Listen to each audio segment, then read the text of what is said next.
So what is Honey Month? So we started the Honeymakers Month last year. Actually, was our first year. You know, whenever we opened the Lady May, we were in there constantly. There was a lot of volume. We were going through a bunch of honey. You know, it all kind of ties back to the story of Lady May. Our grandparents, my mom grew up on a farm. Honey was used everywhere. It wasn't just when you were sick, but it was in a lot of food ingredients. It was in a lot of dressings.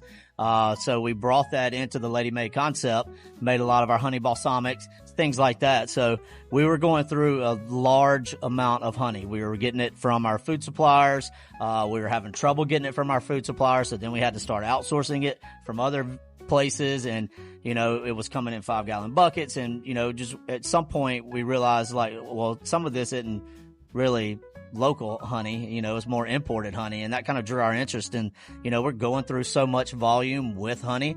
Let's get a bee farm. And next thing you know, we had our first bee farm.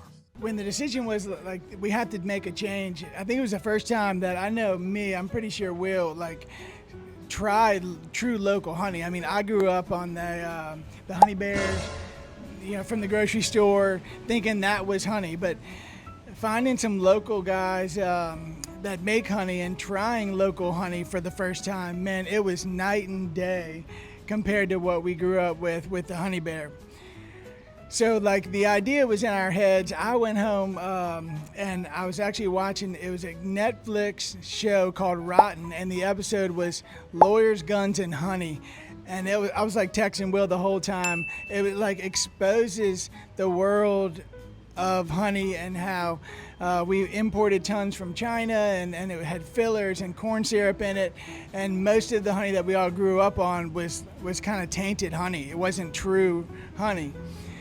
After that, it was like a no-brainer. We had to figure this out.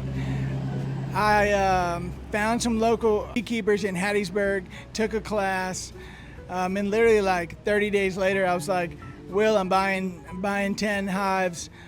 We got some land. We're gonna go open the bee farm. Will was all about it. He was like, man, I'll harvest it all day, but I'm not getting stung by bees.